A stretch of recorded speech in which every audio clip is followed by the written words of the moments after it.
안녕하세요. 대기업에서 항공산업을 담당하고 있는 담당 멘토 김기동입니다. 이번 시간에 같이 살펴볼 기업은 TA항공인데요. 이 기업이 어떤 기업인지 궁금하시거나 이 기업에 대해서 잘 알고 싶다.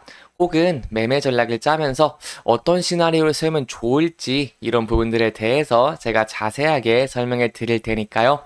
딱 5분만 집중한다고 생각하시고 지켜봐 주시면 감사하겠습니다. 영상을 시작하기에 앞서서 좋아요와 구독 눌러주시면 저한테 정말 큰 힘이 되니까요. 한 번씩만 부탁드리겠습니다.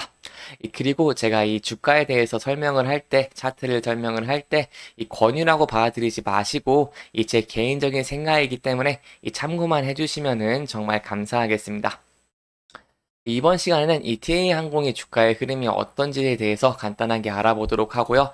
최근에 어떤 이슈가 있었는지, 그 이슈가 TA항공한테 어떤 영향을 줄 수 있을지, 이런 부분들에 대해서 좀 자세하게 알아보는 시간을 가져보도록 하겠습니다. ETA 항공 같은 경우에는 금이 이렇게 좀 항공주들이 하락을 하면서 조금 하락을 하고 있는 모습을 보여주고 있습니다. 이렇게 한 2.16% 정도 하락을 하고 있는데 그동안 계속해서 좀 큰 폭으로 상승을 했기 때문에 그 부분에 대해서 조금 조정이 올 수도 있다라고 조금 알고 계시면 좋을 것 같고요. 좀 조정이 온다면은 이렇게 일단은 241선에서 조금 반등을 지지를 받고 반등하는 것을 저희가 좀 기대를 해볼 수 있겠고 24년 같은 경우에는 이제 항공주들의 업황도 좋다 보니까 그 부분에 대해서는 저희가 조금 기대를 해볼 수 있겠습니다. 이 상승 추세가 좀 이어지는 것을 보고 제가 그 부분에 대해서 좀 지속적으로 설명을 드리도록 하겠습니다. 부분에 있어서 어떻게 하면 상승 추세가 유지가 될 수 있냐 하면은 주가를 좀 잘 봐야겠죠. 제가 항상 말씀드린 것처럼 항공주들 같은 경우에는 이 유가의 영향을 좀 크게 받는다고 할 수 있기 때문에 유가의 측면은 매우 중요하다고 할 수 있겠는데요. 이 유가가 좀 어떻게 영향을 받을 수 있을지 이 부분에 대해서 좀 간단하게 설명을 드려보자면 저희가 좀 산유국으로 사우디아라비아와 같이 이런 활동에서 좀 원유를 많이 생산한다고 생각을 하고 계시는데 미국이 세계 최대의 지금 산유국입니다. 이 원유를 지속적으로 좀 큰 폭으로 공급을 하고 있는 상황인데 이게 어떻게 된 상황인지 살펴보자면은 현재 미국의 상황은 사우디아라비아와 이 러시아를 좀 제치고 세계 최대 산유국 자리에 올라서고 있습니다. 이 막대한 석유량을 바탕으로 이 산유국 카르텔인 이 오펙 등의 감산에 맞서서 주가를 억누르고 있다고 할 수 있겠는데요. 이 미국의 원유 생산량을 보면은 하루에 1,320만 배럴로 이 세계 최대 규모입니다. 이게 그렇기 때문에 이 사우디나 러시아보다 100만 갤런 더 많은 이 원유를 생산하고 있다고 할 수 있겠고요.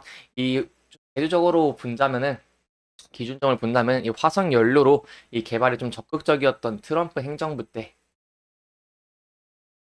그때의 최대 산유량이 100만 배럴이었다는 것을 저희가 좀 생각을 해 본다면은 그것과 비교해도 이 1% 정도 생산량이 늘어난 것을 저희가 좀 알 수 있습니다. 그렇기 때문에 현재 좀 계속해서 원유에 대한 공급이 많기 때문에 홍해 리스크로 인해서 이 중동 전쟁, 중동의 리스크로 인해서 유가가 조금 상승을 하고 있더라도 높은 많은 원유의 공급으로 인해서 유가의 가격이 조금 안정화되고 있다고 알고 계시면 좋을 것 같고 그 부분에 대해서 유가도 이 70에서 이 80달러대를 좀 유지해 줄 수 있지 않을까. 그리고 이렇게 유지가 된다면은 항공유가 이 항공사들 특히 TA 항공이나 항공사들에게 좀 큰 영향을 끼칠 수 있기 때문에 그 부분에 대해서 좀 안정적으로 볼 수 있겠습니다. 여기에 대해서 자세히 알아보자면은 이렇게 채굴 기술이 발전을 했기 때문에 원유에 대한 생산량도 같이 좀 증가했다고 볼 수 있겠는데요. 이 유정 한 곳당 이 채굴 할 수 있는 원유량 자체가 좀 늘어났습니다. 그리고 유정을 뚫는 시간도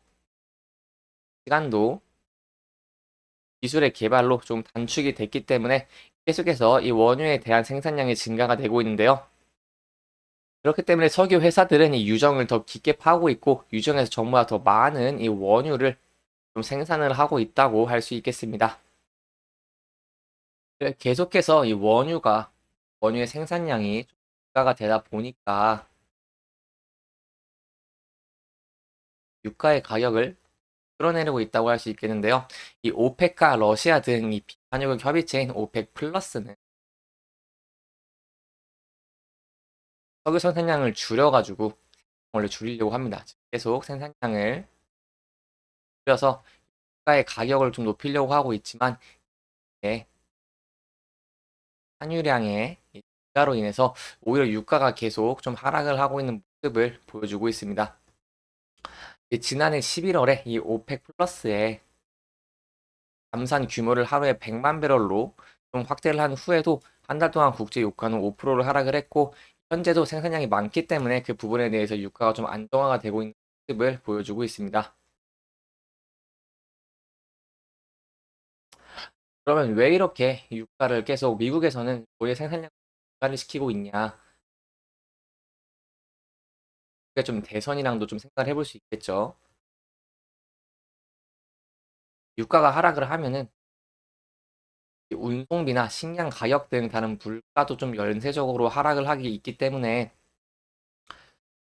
그렇기 때문에 이제 다음에 재선이기 때문에 재선에서 이 바이든 대통령이 국가를 잡고 거기에 대한 좀 재선을 노려보고 있다. 그렇기 때문에 현재 계속해서 생산량을 좀 증가를 시킬 것이고 그 부분에 대해서 생산량 감소를 시키는 조금 가능성이 적을 것이라고 저희가 좀 볼 수 있겠습니다.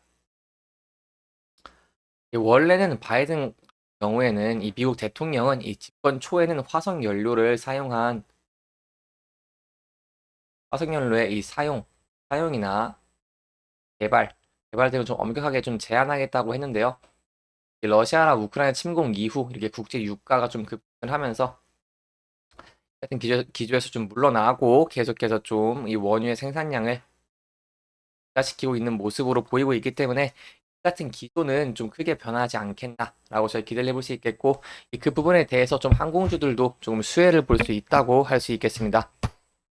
이렇게 원유의 가격 자체가 계속해서 좀 안 70에서 80으로 유지가 된다면은 거기에 대해 해양운에 좀 큰 수혜를 볼 수 있다고 할 수 있겠고 그렇기 때문에 현재 저희가 좀 기대해 볼 수 있는 것은 좀 이렇게 조정을 받고 다시 올라가는 상승 추세 전환을 좀 기대를 해볼 수 있겠습니다. 이렇게 이번 영상은 전체적인 흐름과 이 최근 이슈들을 조금 짚어보면서 진행을 했고요. 해당 영상은 개인적인 의견이 많이 들어갔기 때문에 투자자분들의 주관적인 생각과 해당 내용을 토대로 현명한 선택을 하시면 좋을 것 같습니다. 영상 잘 보셨다면 좋아요와 구독 부탁드리고요. 해당 영상뿐만 아니라 대기업에서는 그 누구보다 열정적인 멘토들이 많으니까요.